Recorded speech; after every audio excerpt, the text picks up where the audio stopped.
Sir, आपने जो book लिखी है the chief minister and the spy, उसके लिए बहुत बहुत कॉन्ग्रेचुलेशंस। इसमें बहुत बहुत धन्यवाद आपका, बहुत शुक्रिया आपका। बहुत सारी जो फारूक अब्दुल्ला साहब और आपकी दोस्ती जो काफी स्ट्रांग दोस्ती जो रही है, और बहुत सारे चीजें रही नहीं, अभी भी है अभी भी है। और कश्मीर देखिए, दोस्ती जो होती है हाँ, ऐसे नहीं खत्म होती कि फजूल बातें किसी ने कह दी और कर दी तो फजूल हो गए।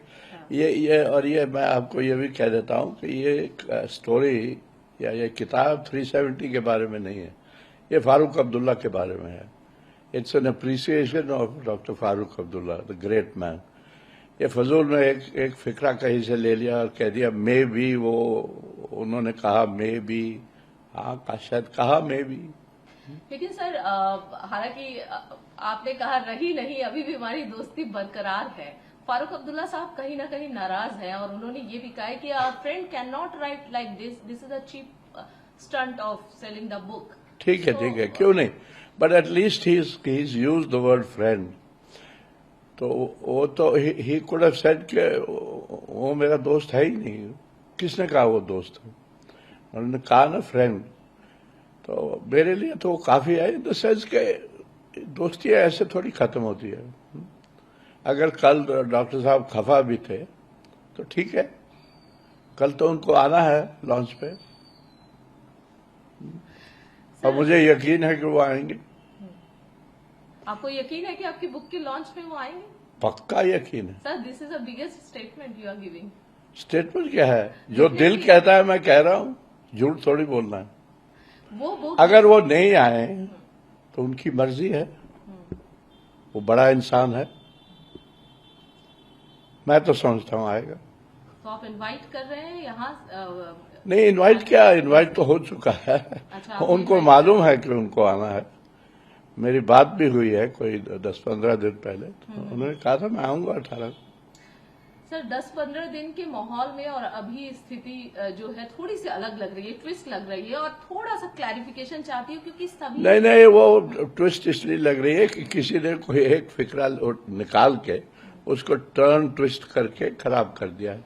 मैं एक बार ये पैराग्राफ पढ़ना चाहूंगी। हाँ, पढ़ लीजिए, पढ़ लीजिए सारी कंट्रोवर्सी। हाँ, पढ़ लीजिए। उस पैराग्राफ में कुछ नहीं है, मैंने 20 बार पढ़ा, आप पढ़ दीजिए। सर, इसमें जो लिखा है कि Farooq was terribly hurt just as the BJP has never hidden its intention towards Kashmir and as far as the article 370 was concern, so too had Farooq been extremely open about his willingness to work with Delhi.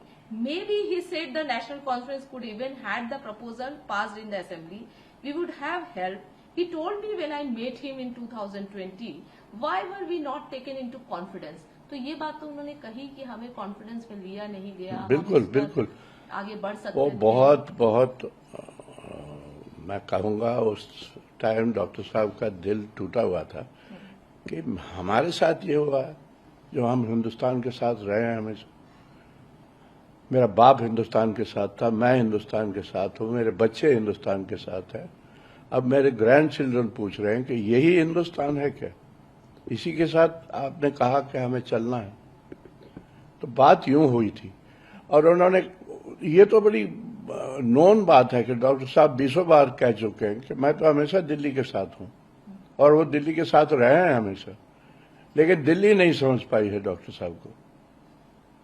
गलती doctor साहब की नहीं है, गलती दिल्ली की है जो doctor साहब को समझ ही नहीं पाए। और ये फजूल की बातें हैं, किताब पूरी पढ़नी चाहिए। और अगर मेरी बात नहीं समझ आती लोगों को तो इसमें एक फॉरवर्ड भी है किताब में, जो हमारे बड़े गुरु नारायणन साहब ने लिखा है, उसको पढ़ लीजिए, देख लीजिए क्या कहते हैं नारायणन साहब किताब के बारे में। बिल्कुल सर, वो डेफिनेटली वो आगे का प्रोसीजर है, पढ़ेंगे लोग, जानेंगे। लेकिन फिलहाल जो कंट्रोवर्सी इसमें आ रहा है कि 370 को वो कहीं ना कहीं बैक करने वाले थे, वो 370 बिल्कुल जिसको लेकर बहुत ज्यादा देखिए यहाँ दो मुद्दे हैं, दो सवाल हैं।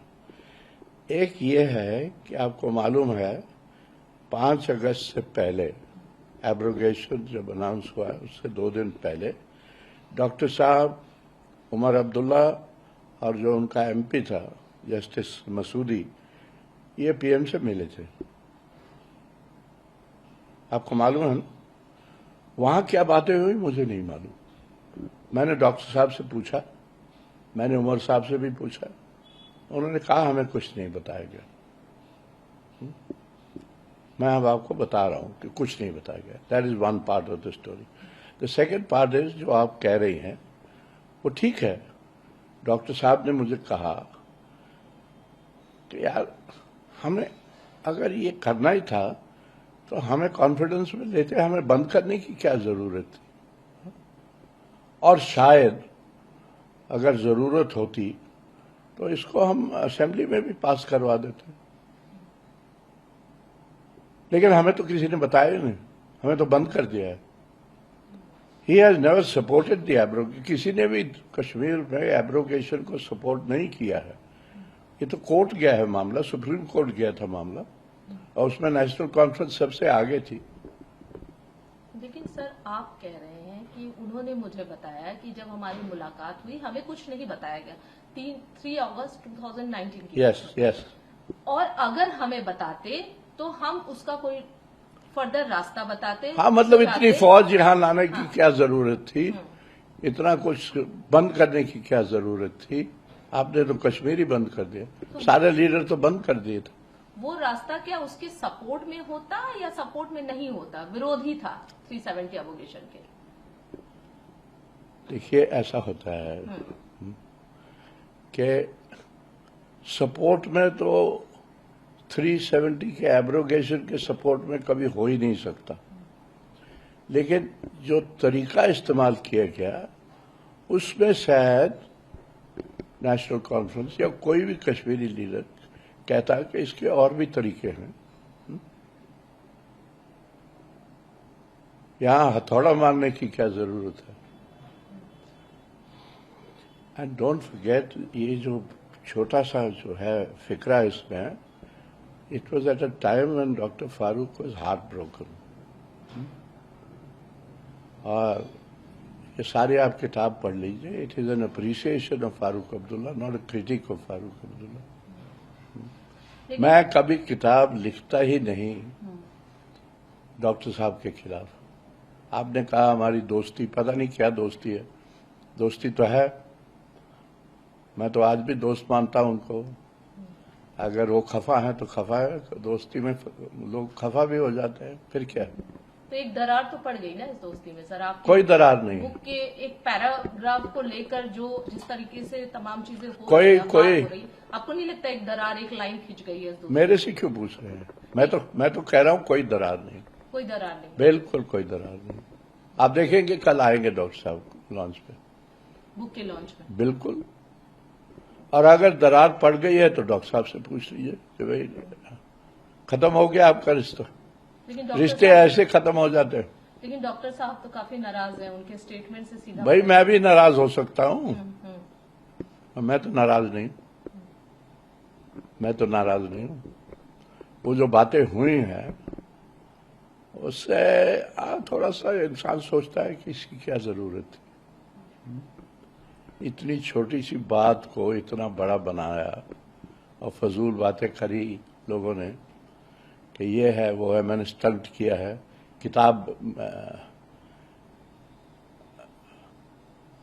किताब बेचने के लिए मैंने स्टंट किया है, ये कहा गया है ना? हाँ, क्यों? हाँ, this is a cheap stunt. Yes. So if somebody thinks it's a cheap stunt तो ठीक है, उसमें भी मुझे कोई इतराज नहीं। जो भी कोई कुछ कह रहा है ना, मुझे कोई इतराज नहीं। मुझे सिर्फ एक ही चीज पे इतराज है कि लोग किताब नहीं पढ़ रहे हैं, ना किताब पढ़ रहे हैं ना उसका फॉरवर्ड पढ़ रहे हैं। आप पढ़ लीजिए प्लीज, जरूर सर। आप पढ़ लीजिए और फिर इंटरव्यू करेंगे और आप फिर मुझसे बताइए या कहिए कि कैसी है किताब। आपने फारूक साहब को नेशनलिस्ट कहा, दिल्ली के काफी करीब थे वो, इस बात का भी आपने जिक्र किया है किताब में। Can you please explain sir? भाई उससे बड़ा ना तो कोई लीडर है कश्मीर में, हाँ? उसके हाफ साइज का भी कोई लीडर नहीं है। उससे बड़ा नेशनलिस्ट भी कोई नहीं है। और क्या सवाल है आपका? एक सवाल ये भी है सर कि उनको कई बार धोखा हुआ, कई बार धोखा दिया गया, हाँ, ये भी आपने मेंशन किया कि उनको बिल्कुल। बहुत झटका लगा क्योंकि इंदिरा गांधी चाहती थी कि शेख साहब के बाद डॉक्टर साहब ही मुख्यमंत्री बने, तो वो काफी उससे आहत थे। उसके बाद वो कुछ उसके बाद चीजें उनको धीरे धीरे समझ में आई। That's right. क्या था सर ये जरा अगर no no, it was a betrayal. और क्या था, इंदिरा गांधी हटाना चाहती थी डॉक्टर साहब को और गवर्नर साहब नहीं मान रहे हैं, तो फिर गवर्नर को पहले हटाना पड़ा। ये तो कहानी सब जानते हैं। फिर नया गवर्नर लाए और जी। और बताए। एक और आपने मेंशन किया अपने बुक में कि अटल बिहारी वाजपेयी जो है फारूक अब्दुल्ला को हटाकर उमर को मुख्यमंत्री बनाना चाहते थे। हाँ, ये तो वेल नोन स्टोरी है। क्या इस पर थोड़ा सा अगर आप अधिक जानकारी दे पाए क्या? नहीं, डॉक्टर साहब नहीं चाहता था कि इतनी जल्दी उमर चीफ मिनिस्टर बने या उसको बनाया जाए। पहले उनके साथ काम करे, सीखे, और फिर तो हमारा बेटा है, उसको तो बनना है चीफ मिनिस्टर। लेकिन दिल्ली जल्दी में थी, वो चाहती थी कि डॉक्टर साहब को दिल्ली लाया जाए, और डॉक्टर साहब को कहा गया था कि आपको वाइस प्रेसिडेंट बनाएंगे और वहां उमर को बनने दीजिए चीफ मिनिस्टर। लेकिन उमर साहब इलेक्शन हार गए। इस बार भी डॉक्टर उमर साहब इलेक्शन हार गए पार्लियामेंट का, नहीं तो डॉक्टर साहब ही चीफ मिनिस्टर बनते। फिलहाल जो आपको समझ आई बात? जी जी बिल्कुल समझ आई।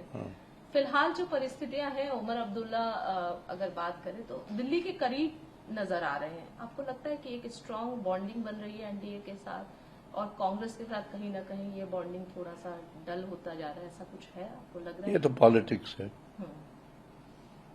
इस पे मैं कमेंट नहीं करूंगा, सिवाय इसके कि आप अगेन मैं कह रहा हूं किताब पढ़ लीजिए।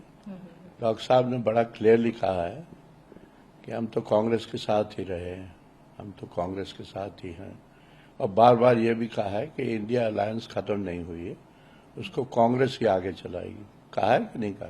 जी बिल्कुल। बोलो फिर मेरे से क्यों कहलवा रहे? सर आपको पॉलिटिक्स के बारे में बहुत स्ट्रांग एक जानकारी, खासकर कश्मीर की अगर बात करें तो आप फारूक अब्दुल्ला साहब के आपने कहा ना, देखिए आपने कहा एक कंट्रोवर्सी होगी, कश्मीर है ही कंट्रोवर्सी। अगर कंट्रोवर्सी ना होती कश्मीर, अगर लोग कश्मीर को समझ जाते और इस किताब को समझ जाते तो फिर कश्मीर में कोई प्रॉब्लम नहीं होती। लेकिन हम कश्मीर को समझ ही नहीं पाए हैं और इस किताब को भी अभी जल्दी जल्दी में लोग बकवास कर रहे हैं। कुछ नहीं है इसमें सिवाय प्रेज फॉर डॉक्टर फारूक। एक बहुत बड़ा स्टेटमेंट है सर ये कि हम कश्मीर को समझ ही नहीं पाए। नहीं समझ पाए, क्या वो आज भी नहीं आज भी नहीं कमियां रह गई समझने के लिए? देखिए मैं आपको बताता हूँ, एक मिसाल देता हूँ। उमर साहब चीफ मिनिस्टर बने अक्टूबर में, मैं था वहां स्वेरिंग इन में। जब मैं नीचे आया दिल्ली, मैंने एक आर्टिकल लिखा था एशियन एज में, मैंने कहा था अब बहुत अच्छा हो गया, उमर साहब चीफ मिनिस्टर बन गए, इससे अच्छा कश्मीर के लिए कुछ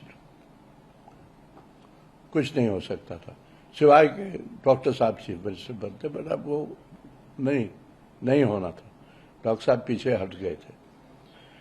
मैंने ये कहा था कि अगर स्टेटहुड रिस्टोर हो जाए तो दिल्ली की क्रेडिबिलिटी के लिए भी और उमर साहब की क्रेडिबिलिटी के लिए भी उससे अच्छा कुछ नहीं है।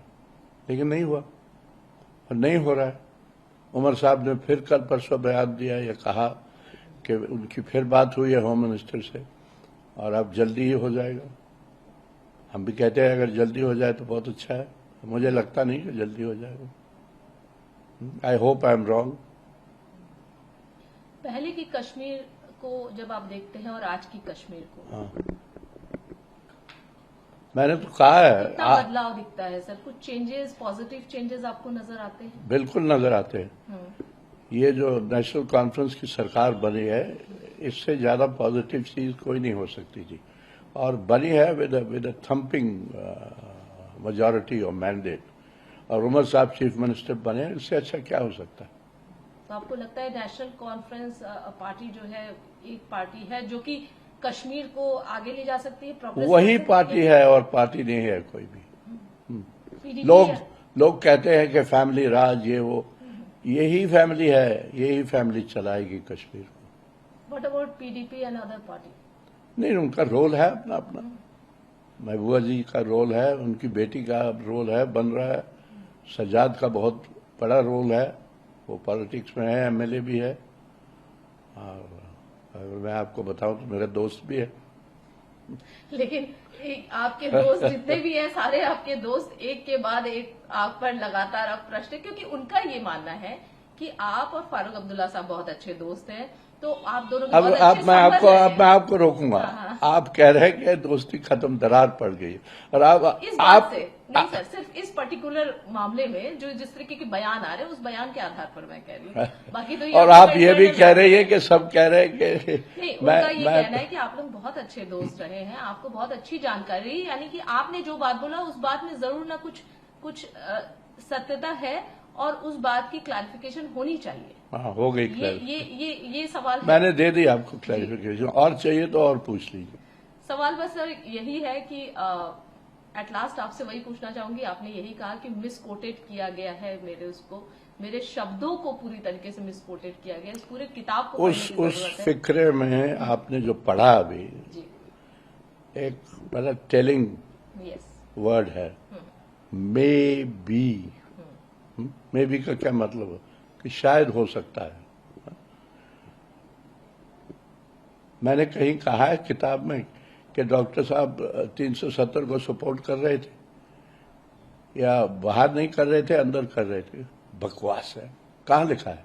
कौन कहता है? ये मीडिया की स्टंट है, मेरी स्टंट नहीं है। मुझे स्टंट की जरूरत नहीं है। किताब बिकेगी, जो लोग पढ़ेंगे तो किताब बिकेगी। मुझे स्टंट्स की जरूरत नहीं है, ये कह दीजिए कश्मीर में। आपको स्टंट की जरूरत नहीं है, ये आप और ये किताब फारूक साहब के लिए है, और ये किताब बिकेगी, खूब बिकेगी। आपके गुड फ्रेंड के लिए है फारूक साहब, आपके अच्छे दोस्त के लिए। हाँ हाँ, बिल्कुल है। तो ये बात मैं कभी करता नहीं, लेकिन क्योंकि कल डॉक्टर साहब ने कहा कि अगर वो मेरा दोस्त है तो ऐसी बातें नहीं होनी चाहिए, तो ये तो मान लिया ना डॉक्टर साहब के दोस्त है। मैं कहता हूँ डॉक्टर साहब, अब मैं भी कहता हूँ कि दोस्त हैं, क्यों नहीं है, हमेशा रहे। और डॉक्टर साहब जब सारी किताब पढ़ेंगे, अगर उन्होंने नहीं पढ़ी तो हंसेंगे शायद। आपने किताब देखी है, पढ़ी है? इस किताब आप ये फिक्रा, ये एक पैरा लेके आइए ना, एक पैरा लेके आइए ना, इस किताब का लास्ट पैरा पढ़ लीजिए। जरूर सर। नहीं, आपके पास होना चाहिए ना, अभी पढ़िए। जरूर हम पढ़ेंगे इस किताब का लास्ट पैरा भी। इस किताब क्वेश्चन पूछने का सिर्फ इतना ही मकसद था कि जो आपने कहा कि मुझे मिसकोटेड किया गया, हाँ, तो आपके द्वारा एक क्लैरिफिकेशन हो जाना, इससे लोगों को भी, जो व्यूअर्स हैं वो भी समझ पाएंगे, जो रीडर्स हैं वो भी समझ पाएंगे कि आपने जो कहना चाहा था वो एक्चुअली मैं कह रहा हूँ। Thank you very much. Many congratulation sir, कल लॉन्चिंग है और कल आपने जैसे कि कहा है कि फारूक साहब भी आएंगे। जरूर आएंगे, तो हमें उम्मीद है हम आएंगे आपके लॉन्च में। और हाँ, जरूर कल फिर ये सवाल पूछ लीजिए मुझे कि डॉक्टर साहब नहीं आए, फिर और कहानी बता दूंगा आपको। Thank you so much sir. Thank you.